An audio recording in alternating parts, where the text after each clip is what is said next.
Hello everyone, welcome back to another great lesson with us here at EnglishPod. My name is Marco. And I'm Erica. And today we're going out to eat. Yes, good thing too, because I'm hungry. I know, it's almost lunchtime. Yeah. So today we're going to be talking about eating at a restaurant and giving some great recommendations and suggestions. Yes, we have language for describing food, for describing restaurants, and for making suggestions. Great, so let's start with our vocabulary preview for this lesson. Vocabulary preview. We have 2 words today from our dialogue, which you'll need to know to understand the dialogue. Great. The first one that we have today is food poisoning. Food poisoning. Food poisoning. Food poisoning. So food poisoning is Not a good thing. not a good thing. It is when you eat some bad food and that food makes you sick. So Yeah. you get food poisoning. Okay, so food poisoning, yeah, not a good thing. Okay, the next word. Allergic. Allergic. Allergic. Allergic. So when you're allergic to something, It makes you sick. That one thing makes you sick. right, For example, I'm allergic to seafood. right. If I eat seafood, I cannot breathe. Oh, okay, so you definitely want to stay away from fish. Yes, yes. Some people are allergic to nuts, like peanuts. Or maybe milk. milk. Yeah. Cool. So when one type of food makes you sick, you are allergic to that food. Okay, great. So with this in mind, now we can listen to our dialogue for the first time at its normal speed. But don't worry if you don't get everything now because... We'll come back and teach you the important language. Do you two have any plans for the evening? We were thinking of checking out a restaurant in the neighborhood. Do you have any suggestions? I know this really nice Italian place. The food is fantastic and the decor is beautiful. I'd recommend giving it a try. Actually, I'm not all that crazy about Italian food. I'm in the mood for something a bit lighter. In that case, I know a great little bistro. They make a really tasty seafood platter. The fish is outstanding. It sounds fantastic, but I'm allergic to seafood, so... Okay, well, let me think. Oh, I know this great little place. It's just a hole in the wall, but they do the most amazing sandwiches. You could give them a try. Ella, you took me there last time I visited, and I got food poisoning, remember? Well, I'm getting hungry just thinking about all of those great restaurants. Yeah, some really good recommendations, except for food poisoning, right? No, not so good. Let's start with our language takeaway for this lesson. Language takeaway. Our first word on language takeaway is check out. Check out. Check out. Check out. So we have some great examples on how we can use check out in different situations, and then you can understand the meaning. Example 1. Have you been to the new cafe next door? Yeah, I checked it out yesterday. The food was great. Example 2. Hey, check out my new car. Example 3. I'm going to check out that new shopping mall this weekend. So I can understand that it just means look at. Yeah, look at. Or go see. So let's go check out that new bar in town. Yeah, okay, Okay. cool. Next word is bistro. Bistro. Bistro. Bistro. So what's a bistro? It's kind of complicated, but it's like a small restaurant that's not really cheap though. Not so cheap, but not so expensive. Uh-huh. And it's usually French. Yes. So it's Yeah, small informal restaurant. yeah, bistro. Mm-hmm. Okay. So our third phrase for today is not all that crazy about. Not all that crazy about. I'm not all that crazy about.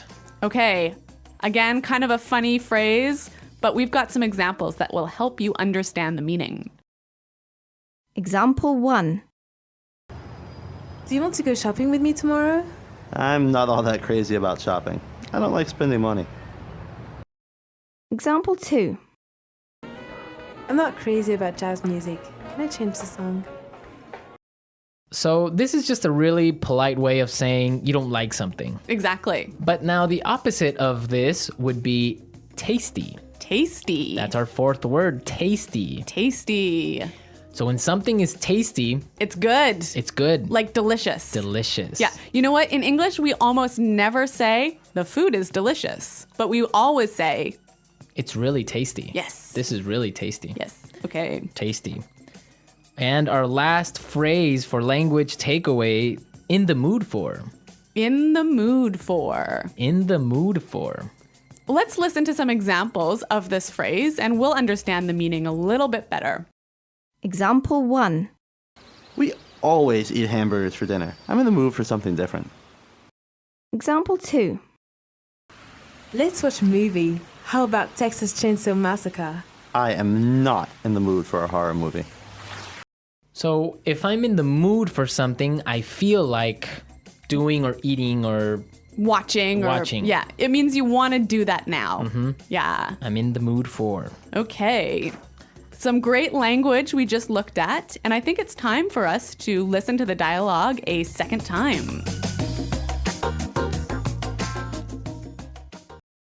Do you two have any plans for the evening? We were thinking of checking out a restaurant in the neighborhood.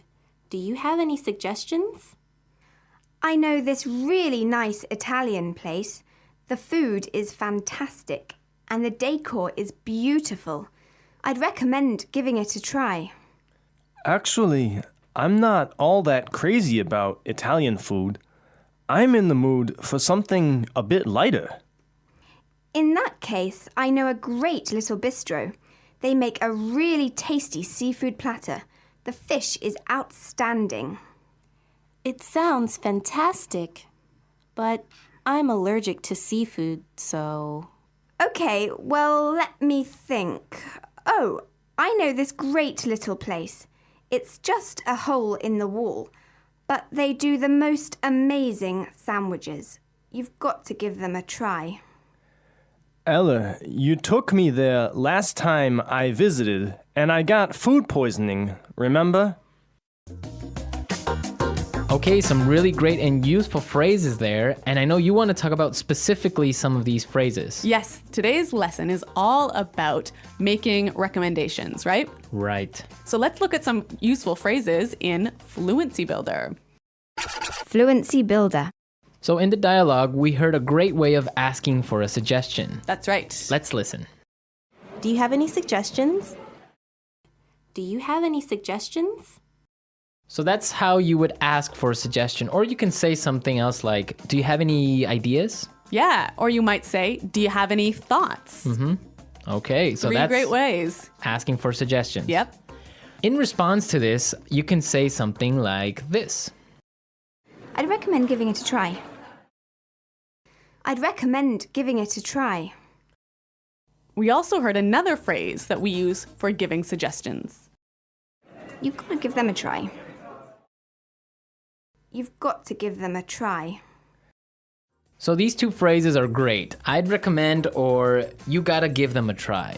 Yeah. Great ways of suggesting. Yes. Now, what's really important here is the pronunciation of these words, right? Yeah, you'll notice that we don't say, I would recommend. Right. We use the contraction I'd recommend. I'd recommend. Similarly, in the phrase, you have got to, we shorten that to Yeah. say, You gotta. you gotta. You gotta give them a try. You gotta. You know what, guys? If you can shorten your phrases like this, if you can push the sounds together, you'll sound a lot more natural, hey? And also you'll be able to understand because in movies or in shows, they will never say, you have got to give them a try. Yeah. So if you know how to use this form, you'll understand what they mean. Exactly. Okay, great. Well, why don't we listen to the dialogue a third time and you'll hear some of these contractions in the dialogue. Do you two have any plans for the evening? We were thinking of checking out a restaurant in the neighborhood. Do you have any suggestions? I know this really nice Italian place. The food is fantastic and the decor is beautiful. I'd recommend giving it a try. Actually, I'm not all that crazy about Italian food. I'm in the mood for something a bit lighter. In that case, I know a great little bistro. They make a really tasty seafood platter. The fish is outstanding. It sounds fantastic, but I'm allergic to seafood, so... Okay, well, let me think. Oh, I know this great little place. It's just a hole in the wall, but they do the most amazing sandwiches. You've got to give them a try. Ella, you took me there last time I visited, and I got food poisoning, remember? Okay, great dialogue. And Erica, I know that you have some food poisoning stories for us. Well, I don't know about stories, but I've definitely had food poisoning before. Yeah. One of the worst times that I ever had food poisoning was when I was traveling in Morocco. Okay. I had some really amazing orange juice, really fresh, squeezed that day in the morning. And then I got on a bus. Okay. I think you can see where this is going. Yeah, so I was on the bus and then I started to feel really sick. And I was just hoping that the bus ride would be over soon. Yeah. But unfortunately it wasn't. Oh, no. All I can say is that I was pretty sick and really, really unhappy. Yeah, I bet. Well, that's very strange that you got sick from orange juice, huh? Well, yeah, maybe it was with some dirty water or something like Yeah. that. I don't know. It was a terrible situation. Yeah, it's always complicated when you're traveling to other countries. It could be the water, it could be the way they prepare things. So Yeah. food poisoning. Guys, I hope that you don't get food poisoning. And if you have any food poisoning stories, it would be great for you to share them. Yes, at our website, EnglishPod.com. And we'll see you there to answer all your questions and comments, but now we have to go. Okay, guys, thanks for listening. We'll see you there. Bye-bye. Bye.